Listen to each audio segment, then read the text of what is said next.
മിൻഹാ ഖലഖനാകും വഫീഹാ നുഈദുകും വമിൻഹാ നുഖ്രിജുകും താറതൻ നുഖ്റാ. മിൻഹാ ഖലഖനാകും, നിങ്ങളെ ഞാൻ ആ മണ്ണിൽ നിന്നാണ് കൊണ്ടുവന്നതെങ്കിൽ, വഫീഹാ നുഈദുകും, അതേ മണ്ണിലേക്ക് തന്നെ നിങ്ങളെ ഞാൻ ചേർത്ത് വെക്കും. ആ ചേർത്ത് വെക്കുന്ന നമ്മളുടെ മനസ്സിന്റെ സ്വപ്നങ്ങൾ എത്ര റബ്ബ് പരിഗണിക്കൂല. അങ്ങനെ റബ്ബ് പരിഗണിക്കായിരുന്നെങ്കിൽ ഇന്ന് 9 മണിക്ക് നിസ്കരിച്ച മയ്യത്ത് നമ്മൾ നിസ്കരിക്കേണ്ടി വരൂല. പറക്കമുറ്റാത്ത 2 മക്കൾക്കൊരു ഉമ്മ നഷ്ടപ്പെട്ടിട്ടുണ്ടെങ്കിൽ നമ്മളെ മനസ്സാഗ്രഹിക്കുന്നതോ നമ്മളെ സ്വപ്നം കാണുന്നതോ നമ്മളെ പണമോ നമ്മളെ തറവാടോ നമ്മളെ സൗന്ദര്യമോ നമ്മളെ സ്റ്റാറ്റസോ റബ്ബിന്റെ തീരുമാനത്തെ 1 ഇഞ്ച് പോലും മുന്നോട്ടോ പിന്നോട്ടോ മാറ്റുന്നില്ല. അതാണ് റബ്ബ് പഠിപ്പിച്ചതും വഫീഹാ നുഈദുകും, നിങ്ങൾ ആ മണ്ണിൽ നിന്നാണ് വന്നതെങ്കിൽ നിങ്ങളെ ഞാൻ ആ മണ്ണിലേക്ക് തന്നെ തിരിച്ചു കൊണ്ടുപോകും. അങ്ങനെ തിരിച്ചു കൊണ്ടുപോകുന്നതോടുകൂടി എല്ലാം അങ്ങോട്ട് അവസാനിക്കുമായിരുന്നെങ്കിൽ മരണം വലിയ സന്തോഷാന്ന് നമുക്ക് പറയേണ്ടി വരും. കാരണം കള്ളുകുടിയനെ കുടിച്ച കള്ളിനെ പറ്റി ചോദ്യമല്ല, തന്റെ കെട്ടിയ പെണ്ണിനെ തച്ചവനെ ആ പെണ്ണിനെ തല്ലിയതിന് ചോദ്യമല്ല, സ്വന്തം വാപ്പാനെയും ഉമ്മാനെയും നരകിപ്പിച്ചവന് ആ ചോദ്യങ്ങളില്ലെങ്കിൽ, അവരന്റേത് കുത്തിപ്പറച്ച് കൊള്ളലാഭത്തിൽ പിടിച്ചെടുത്തവന് അള്ളാന്റെ അടുത്ത് ചോദ്യമില്ലെങ്കിൽ, സഹോദരന്റെ മാറിടങ്ങളിലേക്ക് കമ്പികൾ കുത്തിത്താഴ്ത്തിയവന് ചോദ്യങ്ങളില്ലെങ്കിൽ മരണം വലിയ സന്തോഷ. കാരണം മരിച്ചു കഴിഞ്ഞാൽ പിന്നെ ഒരാൾക്ക് ഉത്തരം കൊടുക്കണ്ടല്ലോ. പക്ഷെ തൊട്ടടുത്ത വാക്കിലൂടെ അല്ലാഹു തആല പറഞ്ഞു, വമിൻഹാ നുഖ്രിജുകും താറതൻ നുഖ്റാ, വമിൻഹാ നുഖ്രിജുകും താറതൻ നുഖ്റാ. മനുഷ്യരെ, നിങ്ങൾ ഒരിക്കൽ കൂടി റബ്ബിന്റെ മുൻപിലേക്ക് വരും. അള്ളാഹുവിന്റെ കോടതിയിൽ നിങ്ങൾ ഒരിക്കൽ കൂടി ഹാജരാകും. ആ ഹാജരാക്കപ്പെടുന്ന സമയത്ത് ഈ ലോകത്ത് റബ്ബ് നിങ്ങൾക്ക് എന്തൊക്കെ തന്നോ ആ നൽകപ്പെട്ട സർവ്വതിനെ പറ്റിയും അള്ളാഹുവിനോട് നിങ്ങൾ കണക്ക് പറയേണ്ടി വരും. ഉമ്മാന്റെ ഗർഭപാത്രത്തിൽ നിന്നും പുറത്തേക്ക് വന്ന് ഒരു ഉമ്മയുടെ കരുതലും സ്നേഹവും നിങ്ങൾക്ക് കിട്ടിയിട്ടുണ്ടെങ്കിൽ, ഒരു വാപ്പാന്റെ വേർപ്പ് വറ്റിച്ച് വാപ്പ നിങ്ങളെ പോറ്റിയിട്ടുണ്ടെങ്കിൽ, ഉപ്പാന്ന് വിളിക്കാൻ ഒരു ഉപ്പയെ തന്നിട്ടുണ്ടെങ്കിൽ, അങ്ങനെ എന്ന് വിളിക്കാൻ ഒരു ചോരനെ തന്നിട്ടുണ്ടെങ്കിൽ, താമസിക്കാൻ മഴവെള്ളാത്തൊരു വീട് തന്നിട്ടുണ്ടെങ്കിൽ, എന്തിന് വിശപ്പകറ്റാൻ ഒരു കാരക്കയുടെ ഒരു അരിയുടെ മണിയെങ്കിലും പടച്ചോൻ തന്നിട്ടുണ്ടെങ്കിൽ, നാളെ റബ്ബിന്റെ അരികിൽ വല്ലാഹി സുമ്മ ലതുസ്അലുന്ന യൗമഇദിൻ അനിൻ നഈം, അതിനൊക്കെ നിങ്ങൾ അല്ലാഹുവിനോട് കണക്ക് പറയേണ്ടി വരും. ആ കണക്ക് പറയാനുള്ള ഓട്ടാ ഞാനുങ്ങളും. 40 കൊല്ലായിട്ട് പടച്ചോന്റെ ആ കണക്കും മനസ്സിലിട്ട് ഓടുക ഞാൻ. ഈ ഇരിക്കുന്ന പല വാപ്പാരോടും ചോദിച്ചു നോക്കൂ, എന്തേ വിശേഷം? ചില വാപ്പാർ ആവേശത്തോടെ ഉമ്മാരും പറയും, 65 വയസ്സായി, മക്കളെയൊക്കെ കെട്ടിച്ചു, പേരക്കുട്ടിയൊക്കെ പഠിക്കാൻ തുടങ്ങി, മക്കൾക്കൊക്കെ വീടായി, 65 കൊല്ലൊക്കെ പടച്ചോൻ തന്നു എന്ന് പറഞ്ഞാ അത് വലിയ കിട്ടലല്ലേ? അല്ല, മറിച്ച് 65 കൊല്ലത്തെ ഭാരം പേറി നിങ്ങൾ അള്ളാന്റെ മുൻപിലേക്ക് ഓടാൻ നിൽക്കുക. 65 കൊല്ലത്തെ ചോദ്യങ്ങളും അനുഗ്രഹങ്ങൾക്കും മറുപടി പറയാൻ അള്ളാഹു നിങ്ങളെ വിളിക്കാൻ കാത്തിരിക്കുക. അതുകൊണ്ടാണ് റബ്ബ് വിശുദ്ധ ഖുർആനിലൂടെ പഠിപ്പിച്ചതും സുമ്മ ലതുസ്അലുന്ന യൗമഇദിൻ അനിൻ നഈം, അള്ളാഹു ദുനിയാവിൽ തന്നത് എന്തൊക്കെയുണ്ടോ അതിനൊക്കെ റബ്ബിനോട് നിങ്ങൾക്ക് കണക്ക് പറയേണ്ടി വരും. ഒരിക്കൽ അബൂ ത്വൽഹ റളിയല്ലാഹു അൻഹു വൃദ്ധനായി മരണത്തെ കൺമുൻപിൽ കാണുന്ന സമയം, ആരാ അബൂ ത്വൽഹ റളിയല്ലാഹു അൻഹു എന്ന് ആദ്യം നമ്മൾ അറിയണം. വിശുദ്ധ ഖുർആനിൽ ഒരു ആയത്ത് അവതരിച്ചു, വഅൻഫിഖൂ മിമ്മാ റസഖനാകും മിൻ ഖബ്ലി അൻ യഅതി അഹദകുമുൽ മൗത്ത്, മരണം നിങ്ങളെ തേടിയെത്തുന്നതിന്റെ മുൻപ് നിങ്ങൾക്ക് ഏറ്റവും ഇഷ്ടപ്പെട്ടത് നിങ്ങൾ അള്ളാഹുവിന് കൊടുക്കണം, റബ്ബിന്റെ മാർഗത്തിൽ ചെലവഴിക്കണം. അബൂ ത്വൽഹ എന്ന സ്വഹാബി ഈ ആയത്ത് അവതരിക്കപ്പെട്ടു എന്ന് കേട്ടപ്പോ തന്റെ തോട്ടത്തിൽ നിന്നും കിതച്ചോടി അള്ളാന്റെ റസൂലിന്റെ അരികിലെത്തി. കിതച്ചു വന്നു നിൽക്കുന്ന അബൂ ത്വൽഹാനോട് റസൂൽ ചോദിച്ചു, എന്തേ അബൂ ത്വൽഹ? അബൂ ത്വൽഹ റളിയല്ലാഹു അൻഹു ചോദിച്ചു, റസൂലേ, ഇങ്ങനെയൊരു ആയത്ത് അള്ളാന്റെ ഖുർആനിൽ ഇറങ്ങിയിട്ടുണ്ടോ? റസൂൽ ചോദിച്ചു, ഏതായത്ത് അബൂ ത്വൽഹ? നിങ്ങൾക്ക് ഏറ്റവും പ്രിയപ്പെട്ടതാണ് നിങ്ങൾ അള്ളാഹുവിന്റെ മാർഗത്തിൽ കൊടുക്കേണ്ടത് എന്ന ആയത്ത്. റസൂലുള്ളാഹി പറഞ്ഞു, അതെ, അവതരിക്കപ്പെട്ടിട്ടുണ്ട്. ഉടനെ അബൂ ത്വൽഹ ചോദിക്കും, നബിയെ, ഞാൻ എന്താ നിങ്ങൾക്ക് തരേണ്ടത് അങ്ങനെയാണെങ്കിൽ? പുഞ്ചിരിയോടെ റസൂൽ തിരിച്ചു ചോദിച്ചു, അബൂ ത്വൽഹ, താങ്കൾക്ക് ഏറ്റവും പ്രിയപ്പെട്ടത് എന്താ?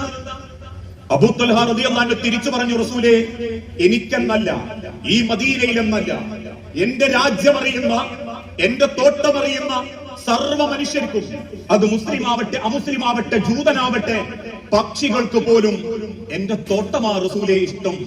അന്ന് 2 ലക്ഷം ഈത്തപ്പനകൾ വിളഞ്ഞു നിൽക്കുന്ന ബൈറുഹ തോട്ടം ഇന്നും മദീനയിൽ അതുണ്ട്. 75,000 അടുത്തേ ഈത്തപ്പനകൾ ഉള്ളൂ എന്ന് മാത്രം. 2 ലക്ഷത്തിലധികം ഈത്തപ്പനകൾ വളഞ്ഞു നിൽക്കുന്ന എന്റെ തോട്ടമാണ് റസൂലെ എനിക്ക് ഏറ്റവും പ്രിയപ്പെട്ടത്. പലപ്പോഴും തോട്ടത്തിൽ നമസ്കരിക്കാൻ നിൽക്കുമ്പോ കിളികൾ തമ്മിൽ കാരക്ക കൊത്തിത്തിന്ന് 2 പേരും തമ്മിൽ വായിട്ട് ചുണ്ടോട് ചുണ്ട് ചേർക്കുമ്പോ എന്റെ നമസ്കാരത്തിൽ ചില ശ്രദ്ധക്കുറവുകളൊക്കെ പറ്റിപ്പോകാറുണ്ട്. ഏത് സമയത്ത് ഞാനൊരു ഒട്ടകത്തെ എടുത്തോണ്ട് പോയാലും ആ ഒട്ടകത്തിന്റെ പുറത്തെടുക്കാൻ മാത്രം വീണ് കിടക്കുന്ന കാരക്ക കിട്ടാറുണ്ട്. എന്റെ പ്രദേശത്തുള്ള പലരുടെയും വിശപ്പകറ്റുന്ന തോട്ടമാണ് റസൂലേ എന്റെ ബൈറുഹ തോട്ടം. അത് തന്നാലാണോ ഞാൻ അള്ളാഹുവിന്റെ അടുത്ത് പ്രിയപ്പെട്ടവനാകുക? അള്ളാഹുവിന്റെ റസൂലുള്ള പുഞ്ചിരിയോടെ പറഞ്ഞു, നീ അത് ആഗ്രഹിക്കുന്നുണ്ടെങ്കിൽ. ഉടനെ തന്റെ കൈ രണ്ടും റസൂലുള്ളാന്റെ കയ്യിലേക്ക് വെച്ചിട്ട് അബൂ തുൽഹത്തുൽ അൻസാരി പറഞ്ഞു, അബായിഉതുക നബിയേ, എങ്കിൽ എന്റെ തോട്ടം ഞാൻ ഇസ്ലാമിന് തന്നിരിക്കുന്നു.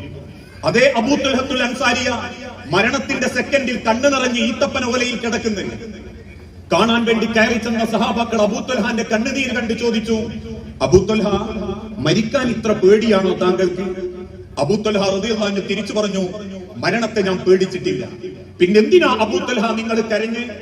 അബൂ തുൽഹ കണ്ണുനീരോടെ തിരിച്ചു പറഞ്ഞു, ഇക്കണ്ട സൗഭാഗ്യങ്ങൾ, ഇക്കണ്ട അനുഗ്രഹങ്ങൾ ഇതെനിക്ക് തന്ന നാഥൻ ഇതിനെപ്പറ്റി ചോദിക്കും എന്ന് ചിന്തിക്കുമ്പോ, ആ ചോദ്യത്തിന് വേണ്ടിയാണല്ലോ ഞാൻ മരിക്കുന്നത് എന്ന് ചിന്തിക്കുമ്പോ എനിക്ക് വല്ലാത്തൊരു സങ്കടം. കയറി വന്ന സഹാബാക്കൾ ചോദിച്ചു, അബൂ തുൽഹ, അതിനു മാത്രം പടച്ചോൻ എന്താ നിങ്ങൾക്ക് സൗഭാഗ്യം തന്നിരുന്ന തോട്ടം നിങ്ങൾ അള്ളാഹ്ക്ക് തിരിച്ചു കൊടുത്തതാ. പിന്നെന്താ അബൂ തുൽഹ അതിനു മാത്രം പടച്ചോൻ തന്ന്? ആ വീട് മൊത്തം സഹാബാക്കൾ തെരഞ്ഞു, കാണുന്നില്ല.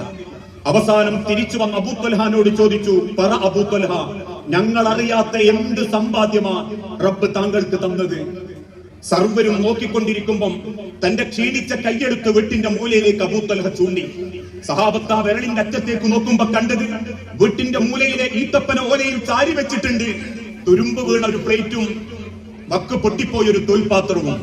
ആ 2 പാത്രം ചൂണ്ടിയിട്ട് അബൂ തുൽഹ റളിയല്ലാഹു അൻഹു കണ്ണുനീരോടെ പറഞ്ഞു, മദീനത്തെ പള്ളിയിൽ എന്റെ ഹബീബായ പ്രവാചകനടക്കം 3-4 ദിവസം പച്ചവെള്ളം കുടിച്ച് പട്ടിണി കിടക്കുമ്പോ ഭക്ഷണം കഴിക്കാൻ പ്ലേറ്റും കുടിക്കാൻ പാത്രവും തന്ന എന്റെ റബ്ബിനോട് ഞാൻ അതിന്റെ കണക്ക് പറയേണ്ടി വരൂലേ? ഇന്ന് ആലോചിക്കുമ്പോഴാണ് എനിക്ക് സങ്കടം. ആലോചിച്ചു നോക്കൂ, എത്രമാത്രം അവർ പരലോകത്തിന് വേണ്ടിയിട്ട് ജീവിതത്തെ ചിട്ടപ്പെടുത്തിയത്, അള്ളാഹുവിന്റെ അനുഗ്രഹങ്ങളെ പറ്റി ബോധവാന്മാരായി. ഇതേ ചരിത്രത്തോടൊപ്പം നമ്മൾ ചേർത്ത് വായിക്കേണ്ട ഒരു സംഭവ കഥ ഉണ്ട്. ഏതാനും ചില ദിവസങ്ങൾക്ക് മുൻപ് 18-19 കൊല്ലം പ്രവാസ ലോകത്ത് ജീവിച്ചൊരു ചെറുപ്പക്കാരൻ നാട്ടിൽ വന്നു.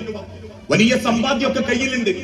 അവൻ ഗൾഫിൽ നിന്ന് തിരിച്ചു പോരാനുള്ള ഒരു കാരണം, അവൻ എന്ത് ഭക്ഷണം കഴിക്കുമ്പോഴും ഒരു എക്കിട്ട എന്ന് പറഞ്ഞാൽ ഒരു തികട്ടി വരൽ. ആ തികട്ടി വരുമ്പോ ഡോക്ടർ പരിശോധിച്ചപ്പോ പറഞ്ഞു, ഒന്ന് നാട്ടിൽ ചെന്ന് നല്ലൊരു ഡോക്ടറെ കണ്ട് ചെക്കപ്പ് ഒക്കെ ഒന്ന് നടത്തണം. നാട്ടിൽ വന്ന് ചെക്കപ്പ് ഒക്കെ നടത്തിയപ്പോൾ ഡോക്ടർമാർ വിധി എഴുതി, ചെറുകുടലിന്റെ ഒരു ഭാഗത്ത് ആ ഭക്ഷണം ദഹനത്തിന് വേണ്ടി ഉപയോഗിക്കുന്ന ഒരു പ്രത്യേക രോമങ്ങളുണ്ട് ചെറുകുടലിന്റെ ഉള്ളിൽ. ആ രോമങ്ങളിൽപ്പെട്ട 5-8 രോമങ്ങൾക്ക് ചെറിയ ചതവ് സംഭവിച്ചിട്ടുണ്ട്. അവിടെ ചില പുണ്ണ് നിറഞ്ഞതുപോലെ ചില പ്രശ്നങ്ങളുണ്ട്. അതവിടെ ക്യാൻസറായി മാറാൻ സാധ്യതയുണ്ട്. അതുകൊണ്ട് പെട്ടെന്ന് ആ ഒരു ഭാഗം മാത്രം ഓപ്പറേഷൻ ചെയ്യണം. ആ ഓപ്പറേഷന് വേണ്ടി അവരാവശ്യപ്പെട്ട തുക 15 ലക്ഷം. തന്റെ ചെറുകുടലിന്റെ, ഈ മഹത്തായ ശരീരത്തിന്റെ ചെറുകുടലിന്റെ ഒരറ്റത്തുള്ള 5-8 രോമത്തെ തിരുത്താൻ വൈദ്യശാസ്ത്രം ആവശ്യപ്പെട്ടത് 15 ലക്ഷം. അങ്ങനെയാണെങ്കിൽ ഈ ശരീരത്തെ സംവിധാനിച്ച റബ്ബ് നമ്മളോട് കാണിക്കുന്ന അനുഗ്രഹത്തെ പറ്റി ചിന്തിച്ചു നോക്കി. കഴിക്കുന്ന ഭക്ഷണത്തെ കുറവ് വരുത്താതെ ദഹിപ്പിച്ച് ആവശ്യമുള്ളത് ശരീരത്തിലേക്കും അനാവശ്യമായത് വിസർജസഞ്ചികളിലേക്കും അവിടെ നിന്ന് അത് പുറത്തേക്കും കളയുന്ന നാഥന്റെ കാരുണ്യത്തെ പറ്റി ആലോചിച്ചു നോക്കിയിട്ടുണ്ടോ എപ്പോഴെങ്കിലും? വാരി വലിച്ച് തിന്നിട്ടും തന്റെ ആമാശയം ഇരുട്ടത്തും കിടന്നുറങ്ങുമ്പോ പോലും ദഹിപ്പിക്കാൻ വേണ്ടി റബ്ബ് കൊടുത്ത റബ്ബുൽ ഇസ്സത്തിന്റെ അനുഗ്രഹങ്ങളെ പറ്റി ചിന്തിച്ചു നോക്കിയിട്ടുണ്ടോ എപ്പോഴെങ്കിലും? ഇതൊക്കെ ചിന്തിച്ച് അള്ളാഹുവിന്റെ മുൻപിലേക്കുള്ള യാത്രയാ ജീവിതം. ആ യാത്രക്കാണ് നമ്മൾ ജീവിതത്തെ ചിട്ടപ്പെടുത്തേണ്ടതും. പക്ഷേ ഇന്ന് അള്ളാഹുവിന്റെ പ്രവാചകൻ സല്ലല്ലാഹു അലൈഹി വസല്ലമ പഠിപ്പിച്ചതുപോലെ മലവെള്ളപ്പാച്ചിലെ ചണ്ടികളെ പോലെയാണ് നമ്മളിൽ പലരും. ആദർശത്തിലും അവകാശത്തിലും ദീനീ ചിട്ടയിലും വിശ്വാസത്തിൽ പോലും ഒരു തെളിവ് പ്രകടിപ്പിക്കാൻ സാധിക്കാത്തവർ, പല രംഗത്തും റബ്ബിനെ മറന്നുകൊണ്ട് ജീവിക്കുന്നവർ. ആരാണ് റബ്ബെന്ന് ബോധ്യപ്പെട്ട് സ്വന്തം കുടുംബത്തെയും തിരിച്ചുള്ള യാത്രയും മനോഹരമാക്കേണ്ടതിനു പകരം നാഥന്റെ മുൻപിൽ വേഷം കെട്ടി ജീവിക്കുന്ന, റബ്ബേറെ വെറുക്കുന്ന മുനാഫിക്കീങ്ങളുടെ തോലണിഞ്ഞ പല സ്വഭാവവും നമ്മളിലുണ്ടെങ്കിൽ, ഈ വരുന്ന പരിശുദ്ധ റമദാനിൽ പോലും അള്ളാഹു പറഞ്ഞ, ലോകത്തിന്റെ റസൂലുള്ള പറഞ്ഞൊരു വാക്കുണ്ട്, മൻ കാന യുഅ്മിനു ബില്ലാഹി വൽ യൗമിൽ ആഖിർ, ആർക്കെങ്കിലും അള്ളാഹുവിലും അന്ത്യദിനത്തിലും വിശ്വാസമുണ്ടെങ്കിൽ, അല്ലെങ്കിൽ മൻ സോമ റമദാന ഈമാനൻ, നിങ്ങൾ നോമ്പനുഷ്ഠിക്കേണ്ടത് ഈമാനോട് കൂടിയാവണം. എന്താ ഈമാൻ? 5 വക്ത് പള്ളിയിൽ പോകുന്നവന് ഈമാൻ നിറഞ്ഞു നിൽക്കാന്ന് പറയാൻ പറ്റുമോ? കാരണം 5 വക്തിനും പള്ളിയിലുണ്ട്, കുടുംബക്കാരുമായിട്ട് കണക്കുണ്ട്. 5 വക്തിനോട് നിസ്കരിക്കുന്നുണ്ട്, അതേപോലെ തന്നെ കുടുംബത്തിലുള്ള മര്യാദകൾ നിർവഹിക്കുന്നില്ല. ഈമാൻ എന്നാൽ, അള്ളാഹുവിന്റെ റസൂൽ സല്ലല്ലാഹു അലൈഹി വസല്ലം സഹാബത്തിനോട് ചോദിച്ചു, സഹാബത്തെ, നിങ്ങൾക്ക് അള്ളാഹുവിന്റെ മുൻപിൽ മനസ്സമാധാനത്തോടെ എഴുന്നേറ്റ് നിൽക്കാൻ, നിർഭയത്വത്തോടുകൂടി പടച്ചോന്റെ മുൻപിൽ വിചാരണക്ക് നിൽക്കാൻ നിങ്ങൾക്ക് ഞാൻ ചില കാര്യങ്ങൾ അറിയിച്ചു തരട്ടെയോ? സഹാബക്കൾ ഒന്നടങ്കം പറഞ്ഞു, പറ റസൂലേ, ഞങ്ങൾക്കതൊന്ന് അറിയണം. ഞങ്ങൾക്കറിയണം നബിയെ, അള്ളാന്റെ മുൻപിൽ ഞങ്ങൾക്ക് മനസ്സമാധാനത്തിൽ നിൽക്കണം. അള്ളാഹുവിന്റെ പ്രവാചകൻ സല്ലല്ലാഹു അലൈഹി വസല്ലമ 5 ക്വാളിറ്റികളാണ് മുസ്ലിം ഉമ്മത്തിനെ പഠിപ്പിക്കുന്നത്. ഇന്ന് ഈ കടവത്തൂരിലെ ഈ വീടിന്റെ മുറ്റത്ത് വെച്ച് എന്റെ സഹോദരങ്ങളോട്, എന്റെ വാപ്പാരോട്, എന്റെ ഉമ്മാരോട്, പെങ്ങന്മാരോട് എനിക്ക് പറയാനുള്ളതും ആ 5 കാര്യങ്ങളാണ്. ആ 5 കാര്യങ്ങൾ ജീവിതത്തിലേക്ക് ചേർത്ത് നിർത്താൻ നമുക്ക് സാധിച്ചിട്ടില്ലെങ്കിൽ, നാളെ മണ്ണിന്റെ അടിയിലേക്ക് ചേർത്ത് വെക്കുന്ന അന്ന് നമ്മൾ അറിയും ഖബറിന്റെ വേദന, ഖബറിന്റെ ഭയാനകത, ഖബറിൽ ഒരുക്കപ്പെട്ട ശിക്ഷ. ഈ ദുനിയാവിൽ എത്ര പേര് നമ്മളെ താല്പര്യത്തോടെ സപ്പോർട്ട് ചെയ്താലും 6 അടി മണ്ണിലേക്ക് ചേർത്ത് വെക്കുന്ന അന്ന് അള്ളാഹു അറിയിച്ചു തരുമെന്ന് വിശുദ്ധ ഖുർആനിലൂടെ അള്ളാഹു തആല പഠിപ്പിക്കുന്നുണ്ട്. അതുകൊണ്ട് തന്നെയാ ആ 5 സ്വഭാവങ്ങളെ ഇന്ന് മുസ്ലിം ഉമ്മത്തിനോട് പറയാനുള്ളൂ. ഒന്നാമതായി അള്ളാഹുവിന്റെ റസൂലുള്ള ഓർമ്മപ്പെടുത്തി, നിങ്ങൾക്ക് നല്ലൊരു വിശ്വാസിയാവണം, നിങ്ങൾക്ക് ഈമാൻ നിറഞ്ഞൊരു വിശ്വാസിയാവണം എങ്കിൽ നിങ്ങൾക്കുണ്ടാവേണ്ട ഒന്നാമത്തെ ക്വാളിറ്റി, ഇത്തഖിൽ മഹാരിമ തകുൻ അഅബദൻ നാസ്. നീ ജനങ്ങളിൽ നല്ലൊരു ഇബാദത്തുകാരനാണെന്ന് റബ്ബിന് ബോധ്യപ്പെടുന്നത് എപ്പോഴാ? എന്റെ താടി, എന്റെ തലപ്പാവ്, എന്റെ മീശന്റെ ചെറുപ്പം, എന്റെ നെരിയാണിക്ക് മേലുള്ള പാന്റ്, എന്റെ 5 വക്തിനും പള്ളി കാണല്, ഈ ആളെ ശരീരക്കേടുണ്ടാക്കുന്ന നിലക്ക് ഖുർആൻ ഓതല്, ഇതല്ല ഈമാൻ. അള്ളാഹുവിന്റെ അരികിൽ ഒരു നല്ല ഇബാദത്തിന്റെ ലക്ഷണം. ഇതൊന്നും വേണ്ടാന്നുള്ള അർത്ഥത്തിലുമല്ല.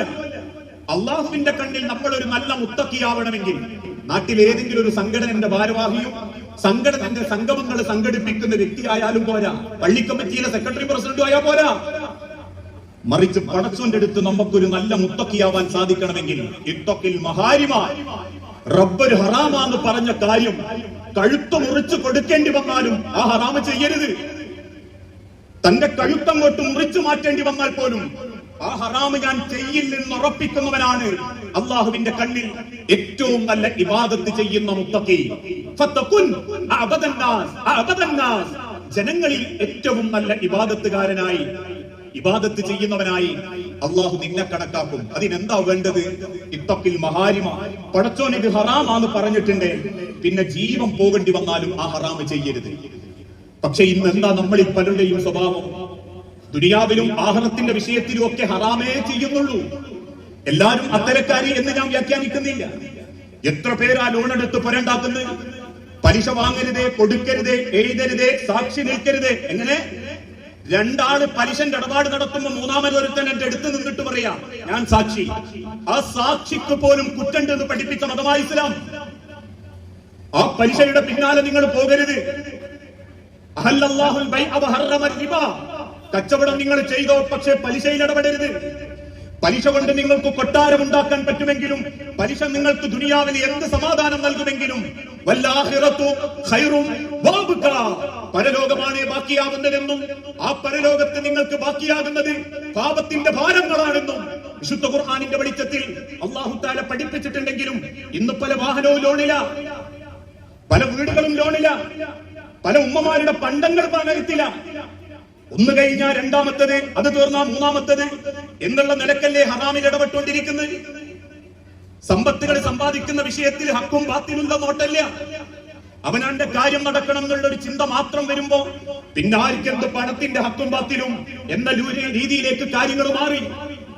അതുകൊണ്ട് തന്നെ മൽബസഹു ഹറാം, പലരും ധരിച്ചത് ഹറാമാ. മശ്റബഹു ഹറാം, കുടിച്ചത് ഹറാമാ. മൗക്കുലുഹു ഹറാം, മൻസിലുഹു ഹറാം, മർക്കബഹു ഹറാം, വാഹനങ്ങൾ ഹറാമിൽ. ഇതിനൊക്കെ കുറെ പരിഷ്കരിച്ച പേരും നമ്മളെ പറ്റിക്കാൻ വേണ്ടിയിട്ട് ചില ആളുകൾ ഇട്ടുതരും. ഏതൊക്കെയാ പേര്? അടവ്. 1 ലക്ഷം റുപ്യന്റെ ബൈക്ക് 1.18 കൊടുത്തിട്ട് എടുത്തു, 18 കൂടുതൽ. അതെന്തായാലും അടവ്. ഇത്രേ ഉള്ളൂ വിവരം. ഇതിനേക്കാളേറെ പണം സമ്പാദിക്കുന്ന എത്ര മനുഷ്യന്മാരുണ്ട്? ഹറാമായ മുതൽ. ഒരു ഭാഗത്ത് പലിശയാണെങ്കിൽ വേറെ ഭാഗത്ത് മൾട്ടി ലെവൽ മാർക്കറ്റിംഗുകൾ.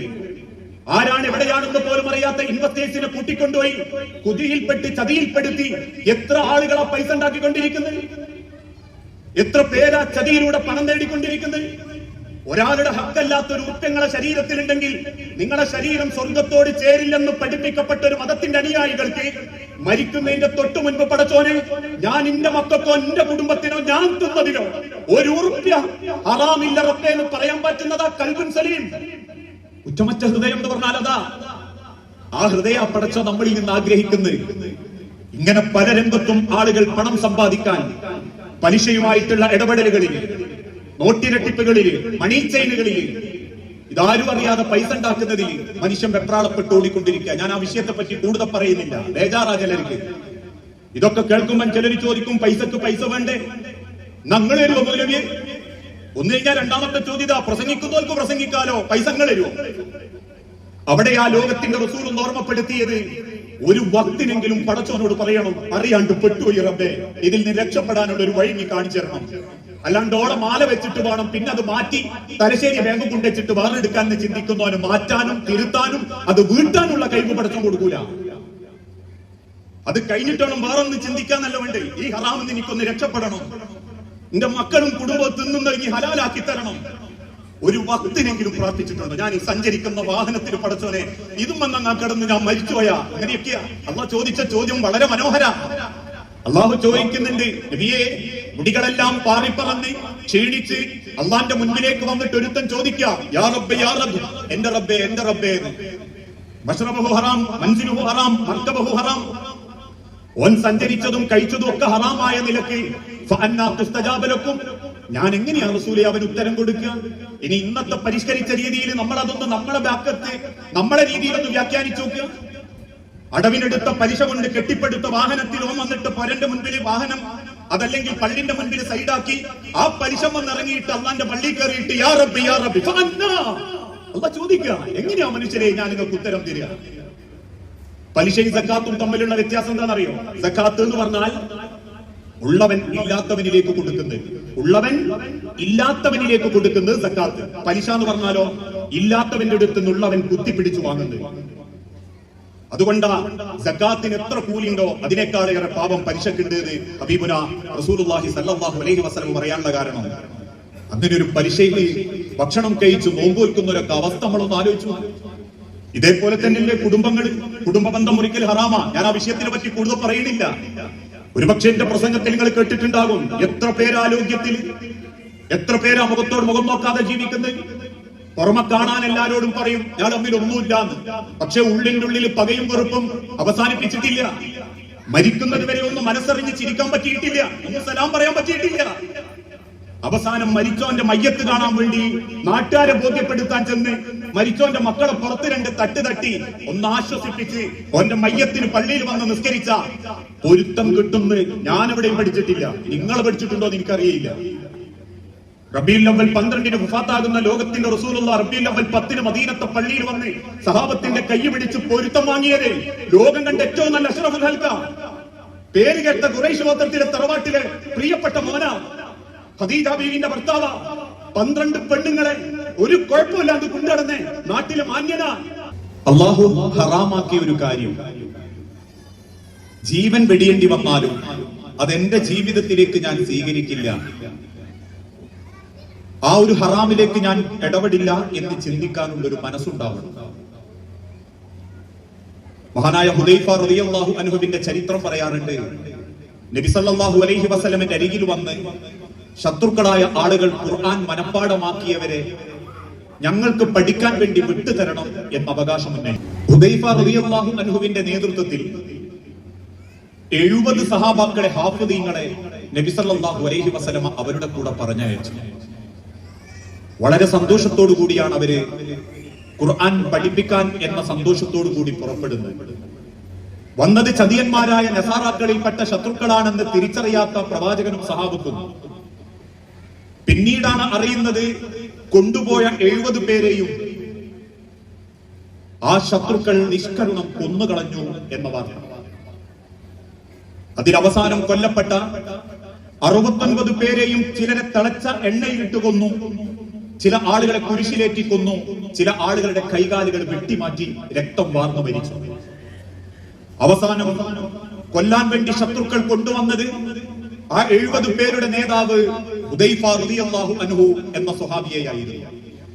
ഹുദൈഫാൻ അരികിലേക്ക് കൊണ്ടുവന്നിട്ട് ശത്രു രാജാവ് ചോദിച്ചു, ഹുദൈഫ, താങ്കൾക്ക് രക്ഷപ്പെടാൻ ഒരു അവസരം തരാം. താങ്കൾ ഒരിക്കൽ ഈ കുരിശിനെ നോക്കി പറയണം, ഈ കുരിശിലേറ്റപ്പെട്ടത് മുഹമ്മദ് ആയിരുന്നെങ്കിൽ എന്ന് പറഞ്ഞാൽ താങ്കൾക്ക് രക്ഷപ്പെടാം. താങ്കളെ ഞങ്ങൾ ഞങ്ങളുടെ കൂട്ടത്തിലെ ഏറ്റവും നല്ലൊരു ഭരണാധികാരിയാക്കാം. സർവരും ഹുദൈഫ റളിയല്ലാഹു അൻഹുവിന്റെ മുഖത്തേക്ക് നോക്കി നിൽക്കുമ്പോ ഹുദൈഫ റളിയല്ലാഹു അൻഹു പുച്ഛത്തോടെ തിരിച്ചു പറഞ്ഞു, വിഡ്ഢിയായ ഭരണാധികാരി, എന്റെ ഒരു രോമത്തിൽ പോലും ഞാനത് ചിന്തിച്ചിട്ടില്ല, ഞാനത് ആഗ്രഹിക്കുന്നില്ല. ദേഷ്യം പിടിച്ച ഭരണാധികാരി ഹുദൈഫാനോട് അവസാനത്തെ ആഗ്രഹം ചോദിച്ചു, കൊല്ലുന്നുറപ്പായി. ഹുദൈഫ റളിയല്ലാഹു അൻഹു പറഞ്ഞു, എനിക്ക് 2 റക്അത്ത് നിസ്കരിക്കണം. ശത്രുവിന്റെ കൊട്ടാരത്തിൽ, ശത്രുവിന്റെ രാജാവിന്റെ മുറ്റത്ത് വെച്ച് അവര് നോക്കി നിൽക്കെ അള്ളാഹുവിന്റെ മണലിലേക്ക് നെറ്റിത്തടം ചേർത്ത് വെച്ച് ലാ ഇലാഹ ഇല്ലല്ലാഹ് എന്ന കലിമത്ത് തൗഹീദിന്റെ പ്രഖ്യാപനം 2 വക്ത് മനോഹരമായിട്ട് ഹുദൈഫ റളിയല്ലാഹു അൻഹു നിസ്കരിച്ചു. ആ നമസ്കാരത്തിന് അല്പം സ്പീഡ് കൂടിയിരുന്നു.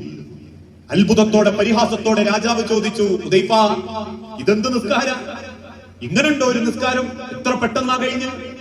ഹുദൈഫ റളിയല്ലാഹു അൻഹു പറഞ്ഞു, എന്റെ നമസ്കാരം എന്റെ നാഥനോടുള്ള സംസാരമായിരുന്നു. ഞാനത് സമയമെടുത്ത് നിർവഹിക്കുമ്പം ഒരുപക്ഷെ നീയും നിന്നെ കണ്ടു നിൽക്കുന്ന നിന്റെ അനുയായികളും കരുതും ഞാൻ മരണത്തെ പേടിച്ച് താമസിപ്പിച്ച് വൈകി നിസ്കരിക്കാൻ. അതെന്നെ പറ്റിയും എന്റെ വിശ്വാസത്തെ പറ്റിയും താങ്കൾ ആരോപിക്കാതിരിക്കാൻ ഞാൻ പെട്ടെന്ന് നിസ്കരിച്ചതാണ്. തന്നെ പരിഹസിച്ചു എന്ന് ബോധ്യപ്പെട്ടപ്പോൾ ഹുദൈഫാനെ കുരിശിലേറ്റാൻ വേണ്ടി കൽപ്പിച്ചു. കുരിശിലേറ്റുന്ന സമയത്ത് ആ കുരിശിലേക്ക് ചേർത്ത് വെച്ച് ആണി അടിക്കുമ്പോ വീണ്ടും ചോദിച്ചു, ഭരണാധികാരി ഹുദൈഫ, പറ, ഒരു തവണ തിരുത്തി പറഞ്ഞാൽ താങ്കൾക്ക് രക്ഷപ്പെടാം. ഹുദൈഫ റളിയല്ലാഹു അൻഹു ആകാശത്തേക്ക് നോക്കി പറഞ്ഞു, അശ്ഹദു അല്ലാ ഇലാഹ ഇല്ലല്ലാഹ് വ അശ്ഹദു അന്ന മുഹമ്മദുർ റസൂലുള്ളാഹ്. എന്റെ നാഥൻ അല്ലാഹുവും എന്റെ പ്രവാചകൻ മുഹമ്മദ് നബിയുമാണെങ്കിൽ ഹുദൈഫാന്റെ നാവിൽ നിന്നും അങ്ങനെ ഒരു വാക്ക് കേട്ട് നിനക്ക് സന്തോഷിക്കാൻ അവസരം ഉണ്ടാകില്ല ഭരണാധികാരി. ദേഷ്യം പിടിച്ച ഭരണാധികാരി ഹുദൈഫത്തുൽ യമാനിനെ കുരിശിലേക്ക് കൊന്നു, കൈകാലുകൾ വെട്ടിമാറ്റിയെന്നാണ്.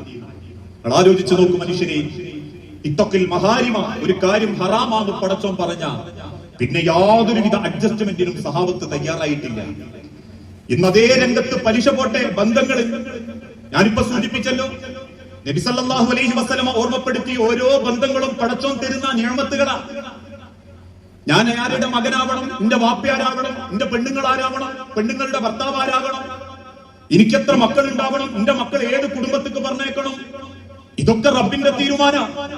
ഈ അബ്ദുള്ള സാഹിബിന്റെ വീട്ടിലേക്ക് കയറി വരുന്ന മരക്കളൊക്കെ ഏത് കുടുംബത്തിലുള്ളതാവണമെന്ന് ഈ കുടുംബത്തിലെ കല്യാണം കഴിച്ച ചെറുപ്പക്കാരനും എന്റെ വാപ്പയമ്മയും തീരുമാനിച്ചതല്ല. മറിച്ച് ഓരോരുത്തരെയും മാതാക്കൾ ഗർഭം ധരിക്കുന്ന 4ാമത്തെ ആഴ്ച ആ മാംസകഷണത്തിന് ജീവൻ കൊടുക്കുന്ന പടച്ച റബ്ബ് വാരിയിൽ എഴുതി വെച്ചിട്ടുണ്ട്. അൻസാറിന്റെ പെണ്ണ് ആരാവണമെന്നും ആ പെണ്ണിന്റെ ഭർത്താവ് ഏതോനാവണമെന്നും. അതുകൊണ്ട് തന്നെ റബ്ബ് തരുന്നത് ഓരോ ബന്ധങ്ങളുമെങ്കിൽ ആ ബന്ധങ്ങളെ മരണം വരെ സ്നേഹത്തോടുകൂടി ഏറ്റവും ഭംഗിയായി കൊണ്ടു നടക്കുന്നവരെയാണ് അള്ളാഹുവിന് ഇഷ്ടം. അതിൽ സൗഹൃദങ്ങൾ പെടും. അതുകൊണ്ട് ആ പ്രവാചകൻ സല്ലല്ലാഹു അലൈഹി വസല്ലം പറഞ്ഞല്ലോ, നിങ്ങളെ വാപ്പാനെ സ്നേഹിക്കുന്നുണ്ടെങ്കിൽ വാപ്പാന്റെ കൂട്ടുകാരനെയും നിങ്ങൾ ആദരിക്കണം, നിങ്ങളെ വാപ്പാന്റെ കൂട്ടുകാരനെയും നിങ്ങൾ സ്നേഹിക്കണം. ഇബ്നു ഉമർ റളിയല്ലാഹു അൻഹു അന്ന് മക്കയും മദീനയും അടക്കം 20 ഗോത്രങ്ങളെ ഏകോപിപ്പിച്ച് ഭരിക്കുന്ന അൾട്ടിമേറ്റ് ഹീറോ അമീറുൽ മുഅ്മിനീൻ ഉമർ ഇബ്നുൽ ഖത്താബ് റളിയല്ലാഹു അൻഹു, ഒരേ ഒരു മോൻ ഇബ്നു ഉമർ റളിയല്ലാഹു അൻഹു ഒട്ടകപ്പുറത്ത് ഇങ്ങനെ യാത്ര ചെയ്യുമ്പോൾ മരുഭൂമിയിലൂടെ വൃദ്ധനായ ഒരു മനുഷ്യനെ കണ്ടു. പെട്ടെന്ന് ഒട്ടകത്തെ നിർത്തി വൃദ്ധനെ ഒട്ടകപ്പുറത്ത് കയറ്റി. ആ മരുഭൂമിയിലൂടെ രാജപുത്രൻ നടന്നു. ഒട്ടകപ്പുറത്ത് മെലിഞ്ഞ് ക്ഷീണിച്ചൊരു പാവം സാധു വൃദ്ധനും. മദീനയിലെ തെരുവിലെത്തിയപ്പോൾ നാട്ടുകാരൊക്കെ അത്ഭുതത്തോടെ ചോദിച്ചു, ഇബ്നു ഉമർ, ആരാണ് ആ ഒട്ടകപ്പുറത്ത്? കുടുംബത്തിൽ ഏറ്റവും പ്രധാനപ്പെട്ട ആരെങ്കിലുമാണോ? ഇബ്നു ഉമർ പുഞ്ചിരിയോടെ ഒട്ടകപ്പുറത്തിരിക്കുന്ന വൃദ്ധന്റെ കാലിന്റെ തൊടയിൽ പതുക്കെ തന്റെ തട്ട് തട്ടിയിട്ട് പറഞ്ഞു, ഇതെന്റെ വാപ്പ ഉമറിന്റെ കൂട്ടുകാരനാണ്. നോക്കൂ നിങ്ങൾ, അവര് കൊടുക്കുന്ന കുടുംബത്തിന്റെ ഒക്കെ ഒരു സ്ഥാനം. ഇന്ന് മൂത്താപ്പാനെ കണ്ടുകൂടാത്ത മക്കളുണ്ട്, എളാപ്പാന്റെ പൊരുക്കുവാത്ത മക്കളുണ്ട്, സ്വന്തം ഏട്ടന്റെ മക്കളെ തിരിഞ്ഞു നോക്കാത്തവരുണ്ട്, പെങ്ങന്മാര ജീവിതത്തിലൊന്നും നല്ലോണം പോയി നോക്കാത്തവരുണ്ട്. ദുനിയാവിന്റെ പണത്തിന്റെ പേരിൽ ആരോഗ്യം കാണിച്ച് അവനവന്റെ സമ്പാദ്യം കെട്ടിപ്പിടിച്ച് ജീവിക്കുന്നവര് ഏതുവരെ ജീവിക്കും? പണം കൊണ്ട് മനുഷ്യന് സമാധാനം ഉണ്ടായിട്ടുണ്ട് എന്നുള്ള ധാരണയിലാ പലരും. ലോകം അടക്കി വായാൻ വെട്ടിപ്പിടിച്ച് മത്സരിച്ചോടിയിരുന്ന അലക്സാണ്ടർ ചക്രവർത്തി തന്റെ 39ാമത്തെ വയസ്സിൽ ഒരു ചെറിയ അസുഖം ബാധിച്ച് മണ്ണോട് ചേർന്നിട്ടുണ്ടെങ്കിൽ പണം മനുഷ്യന് ശാശ്വതമായ സമ്പാദ്യം അവനൊരിക്കലും ജീവിതം നൽകിയിട്ടില്ല. അവരെ അല്ലാഹു തആല പറഞ്ഞതും അൽഹാഖുമുത് തകാസുർ ഹത്താ സുർതുമുൽ മഖാബിർ, ഖബറിൽ എത്തുന്നവരെ മുതല് മാത്രം കെട്ടിപ്പിടിച്ച് ബന്ധങ്ങളെ സ്നേഹിക്കാത്ത ചില മനുഷ്യരുടെ കൂട്ടത്തിൽ ഉണ്ടാകും. മുതല് ആർത്തി പിടിച്ചിട്ട് മുതലിന്റെ പിന്നാലോടുന്നവര്, ബന്ധങ്ങൾക്ക് ഒരു വിലയും കൊടുക്കാത്തവര്. മഹാനായ റസൂലുള്ളാഹി സ്വല്ലല്ലാഹു അലൈഹി വസല്ലമയുടെ അരികിലേക്ക് സഹാബാക്കളിൽ ചിലർ ഇങ്ങനെ കയറി വരും. അവരുള്ളിൽ ഒരു ചോദ്യം റസൂലിനോട് ചോദിക്കാൻ. അള്ളാഹുവിന്റെ റസൂലിന് ആ ചോദ്യം ഇഷ്ടപ്പെടുവോ എന്നൊരു ബേജാറും സഹാബാക്കൾക്കുണ്ട്. ഏതാ ചോദ്യം അറിയോ? അള്ളാഹുവിന്റെ റസൂലിന് മരിക്കുന്നതിന്റെ തൊട്ടു മുൻപുള്ള 9 കൊല്ലം, 53ാമത്തെ വയസ്സ് മുതൽ 63ാമത്തെ വയസ്സ് വരെയുള്ള 9 കൊല്ലം, 10ന്റെ 9 കൊല്ലവും ചെറിയ മാസവും. ആ മാസത്തിന്റെ ഇടയിൽ റസൂലുള്ളാന്റെ കൂടെ അന്ന് 9 ഭാര്യമാരുണ്ട്. 9 ഭാര്യമാരുണ്ട്. ആ 9 ഭാര്യമാരെ പറ്റിയും സഹാബത്തിനും അറിയാം, പ്രവാചകന്റെ ഭാര്യമാരും പത്നിമാരും തൃപ്തരാണ്. പക്ഷെ ചില സഹാബാക്കൾക്ക് ഒരു സംശയം, അള്ളാഹുവിന്റെ റസൂലിന് കുറച്ച് ഇഷ്ട കൂടുതൽ ആയിഷ ബീവിയോടുണ്ടോന്ന്. കാരണം ആയിഷ ബീവിനെ പറ്റി പറയുമ്പോഴും ആയിഷ ബീവിനെ പറ്റി ആയിഷാന്റെ കഥ പറയുമ്പോഴും അള്ളാഹുവിന്റെ റസൂലിന് ഒരു പ്രത്യേക ആവേശമുണ്ടോ എന്നൊരു ചിന്ത. അവസാനം സഹാബത്ത് ചിലർ മദീനത്തെ പള്ളിയിൽ വന്ന് റസൂലുള്ളാഹിനോട് പറയും, നബിയെ നമുക്കൊരു സംശയമുണ്ട്. റസൂൽ ചോദിക്കൂ, എന്തേ? ചോദ്യം അവിവേകമാണെങ്കിൽ പൊറുക്കണം നബിയെ. ചോദ്യം ഇതാണ്, താങ്കളുടെ 9 ഭാര്യമാരിൽ ആയിഷ ബീവിയോട് നിങ്ങൾക്കൊരു അല്പ സ്നേഹം കൂടുതലുണ്ടോ എന്ന് ഞങ്ങൾക്കൊരു സംശയം. അതുണ്ടോ റസൂലെ? ഞങ്ങളിൽ ചിലർ പറയുന്നു ആയിഷ ബീവിന്റെ ചെറുപ്പാണ് റസൂൽ സ്നേഹിക്കാനുള്ള കാരണം. കാരണം ബാക്കി എല്ലാ ഭാര്യമാരും വൃദ്ധകളും വിധവകളുമാണ്. മറ്റു ചിലർ പറയുന്നുണ്ട് റസൂലെ ആയിഷ ബീവിന്റെ സൗന്ദര്യമാണ്. കാരണം ഒരു തെളിഞ്ഞ വെള്ളത്തിലേക്ക് പടുങ്കിന്റെ പാത്രം വെച്ചതുപോലെയായിരുന്നു ആയിഷ ബീവി റളിയല്ലാഹു തആല അൻഹ, നമ്മുടെ ഉമ്മാന്റെ സൗന്ദര്യം. ഇത് രണ്ടുമാണോ റസൂലെ ആയിഷ ബീവിനെ കൂടുതൽ താങ്കളെ സ്നേഹിക്കാൻ പ്രേരിപ്പിച്ച്? ചോദ്യം കേട്ട അള്ളാന്റെ ഹബീബിന്റെ കണ്ണിങ്ങനെ അറിയാൻ തുടങ്ങി. സങ്കടം കൊണ്ട് റസൂലുള്ള തിരിച്ചു പറഞ്ഞു, രണ്ടുമല്ല സഹാബത്തെ. ഒരുപക്ഷെ നിങ്ങൾക്ക് അങ്ങനെ തോന്നിയിട്ടുണ്ടെങ്കിൽ എനിക്കറിയില്ല നിങ്ങൾക്ക് അതെങ്ങനെയാണ് തോന്നാൻ കാരണമെന്ന്. പക്ഷെ എനിക്കൊന്നറിയാം, മക്കയിൽ അള്ളാഹുവിന്റെ ദഅവത്തിന്റെ ആദ്യ കാലങ്ങളിൽ ശത്രുക്കൾ കരിങ്കല്ല് കൊണ്ട് എന്നെ എറിയുമ്പോ എന്റെ ശരീരത്തിലേക്ക് ആ കരിങ്കല്ലുകൾ പറ്റാതിരിക്കാൻ മറഞ്ഞു പിടിച്ച് സ്വന്തം മാറുകൊണ്ട് ആ ഏറ് തടുത്തിട്ടൊരു കൂട്ടുകാരൻ എനിക്കുണ്ടായിരുന്നു.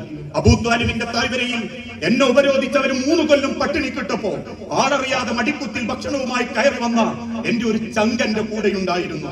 അല്ലാഹുവിന്റെ കൽപ്പന പ്രകാരം ത്വായിഫിലെ ജനങ്ങളോട് സഹായം ചോദിക്കാൻ പോയപ്പം എന്റെ കുടുംബക്കാർ എറിഞ്ഞോടിച്ചപ്പം കണങ്കാലിലെ ചോരയും കൊണ്ട് ത്വായിഫിന്റെ മണൽത്തരികളിലൂടെ ഞാൻ പേപ്പട്ടിയെ പോലെ കിതച്ചോടുമ്പോ എന്നെ ചേർത്ത് പിടിച്ച് എന്റെ രക്തങ്ങൾ കണ്ട് കരഞ്ഞൊരു കൂട്ടുകാരൻ എനിക്കുണ്ടായിരുന്നു. എന്റെ അബൂബക്കറിന്റെ മോള ആയിഷ. അതല്ലാത്ത ഒരു പരിഗണനയും ഞാൻ ആയിഷക്ക് കൊടുത്തിട്ടില്ല. എന്നോട് നോക്കൂ, റസൂലുള്ള കൊടുത്ത ആ ബന്ധങ്ങളുടെ ഒരു സ്ഥാനം. ഇന്ന് സൗഹൃദങ്ങൾ പോലും പൈസക്ക് വേണ്ടിയിട്ടാണ്. വായ്പ വെച്ചിട്ട് തന്നിട്ടില്ല, പിന്നെ ദുനിയാവിലോനോട് കൊണ്ടൂല. കാര്യം ഉണ്ടെങ്കിലേ ബന്ധങ്ങൾ ചേരുന്നുള്ളൂ. അത് കുടുംബക്കാരനായാലും ബന്ധക്കാരനായാലും. മൂത്ത ആങ്ങളക്ക് അത്യാവശ്യം പൈസ ഉണ്ടെങ്കിൽ ആങ്ങളന്റെ വീട്ടിക്ക് പോകാൻ ആളുണ്ട്, നോമ്പോർക്കാൻ ആളുണ്ട്, ആങ്ങളന്റെ മക്കളെ തക്കരിക്കാൻ ആളുണ്ട്, ആങ്ങളന്റെ മക്കൾക്കും പേരക്കുട്ടികൾക്കും തിന്നാൻ കൊടുക്കാനും ആളുണ്ട്. എന്നാ മൂത്തോന്റെ അത്ര പൈസ ഇല്ലാത്ത ചെറുപ്പക്കാരൻ വേറുണ്ടെങ്കിലും ഓന്റെ കെട്ടിയ പെണ്ണിനോടും താല്പര്യമല്ല, അവനോടും താല്പര്യമല്ല, അവന്റെ മക്കളോടും താല്പര്യമല്ല. വാപ്പക്കുമ്മക്ക് വരേണ്ട മക്കളോട് ആ വേർതിരിവ്, മരുക്കളോട് വേർതിരിവ്. പൈസ ഉള്ളവന്റെ കുടുംബത്തിൽ നിന്ന് വന്നവരോട് ഒരു പ്രത്യേക താല്പര്യം. ചിലര് മോളേനെ വിളിക്കൂ.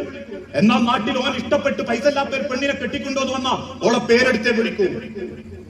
ഇങ്ങനെ വേർതിരിവ് കാണിക്കുന്നവരില്ലേ ബന്ധങ്ങളിൽ, സ്നേഹങ്ങളിൽ, ഇടപെടലുകളിൽ? ഞാനൊക്കെ പറയാറുണ്ട്, ഇസ്ലാമിൽ ഇല്ലാത്ത മാമൂലുകൾ ചിലർ കൊണ്ടുവരിക. അപ്പൊ റമദാനാ വരാൻ പോകുന്നത്. കഴിഞ്ഞ റമദാൻ കഴിഞ്ഞിട്ട് ഉടനെ ഒരു മധ്യസ്ഥ ഉണ്ടായിരുന്നു. ആ മധ്യസ്ഥത്തിന്റെ കേസ് എന്താണെന്നറിയുന്നൊക്കെ? കാനോത്ത് കഴിഞ്ഞിട്ട് ആദ്യത്തെ 5-ന്റെ ഉള്ളിൽ പിയാപ്പനെ ക്ഷണിക്കാൻ പെണ്ണിന്റെ പുറകെ നാള് വന്നിലാണ്. അത് ഇസ്ലാമിലെ നിയമം. ആദ്യത്തെ 5-ന്റെ ഉള്ളിൽ തന്നെ ക്ഷണിക്കാൻ പോകണം, ക്ഷണിച്ചുകൊണ്ട് വരണം എന്നുള്ളതൊക്കെ ചില നാട്ടു നടപ്പാണ്. അങ്ങനെ വിളിക്കാൻ പെണ്ണിന്റെ വാപ്പാക്ക് സമയം കിട്ടിയില്ല. കാരണം 4 പെൺകുട്ടികളാണ്. 4 വീട്ടിൽ കൂടി പോകാൻ ആ സാധുവിന് പറ്റാത്തതുകൊണ്ട് നോമ്പ് കഴിഞ്ഞിട്ട് പണക്ക് നോമ്പ് മുഴുവനും ചിലന്മാര് കൊണ്ടെടുക്കുക. ഓളെ പൊരേന്ന് നോമ്പ് ഓർക്കാൻ വിളിച്ചില്ല. പിന്നെ നോമ്പ് വെച്ചിട്ട് എന്ത് കാര്യമാണ്? പിന്നെ പടച്ചോന്റെ അടുത്ത് പട്ടിണി കിടന്നിട്ട് എന്ത് കാര്യമാണ്? എത്ര ബന്ധങ്ങളാ മനുഷ്യരെ ആരോഗ്യത്തിന് നിസാരമായ കാരണത്തിന്റെ പേരിൽ അവസാനം മരിക്കുന്നത് വരെ ആ പകയും വെറുപ്പും മനസ്സ് കൊണ്ടു കിടക്കുക. 6 അടി മണ്ണിക്ക് ചേരുന്നത് വരെ ഒരു പൊരുത്തപ്പെടിക്കലുമില്ല, യാതൊരുവിധ ചോദ്യങ്ങളുമില്ല. എന്നിട്ട് കാണാം ചില മക്കൾ ഇപ്പം പണ്ടൊക്കെ പള്ളിയിലായിരുന്നു, ഇപ്പം മക്കൾ ആദ്യ വാട്സപ്പിൽ അങ്ങിട്ടേക്കും നാട്ടുകാരും ഇന്നാലിന്ന ആള് മരണപ്പെട്ടു, എന്തെങ്കിലും ഉണ്ടെങ്കിൽ അദ്ദേഹത്തിന്റെ മൗഫറത്തിനും മറഹമത്തിനും വേണ്ടി പ്രാർത്ഥിക്കുകയും പൊരുത്തപ്പെട്ടു കൊടുക്കുകയും കാടടക്കിയൊരു വെടി. എന്നിട്ട് ഇന്നാലില്ലായിന്റെ നല്ലൊരു പോസ്റ്റിന് തരിക പരക്കമ്പായ ആൾക്കാർ നാവുകൊണ്ട് ഉച്ചരിക്കൂല, ഇമോജിട്ടിട്ട് ഇന്നാലില്ലാഹി ചെല്ലാൻ പോലും കഴിവില്ലാത്തൊരു കൗമായി നമ്മൾ മാറുക. മനസ്സറിഞ്ഞിട്ട് ബന്ധങ്ങൾ ചേരാൻ സാധിക്കുന്നില്ലെങ്കിൽ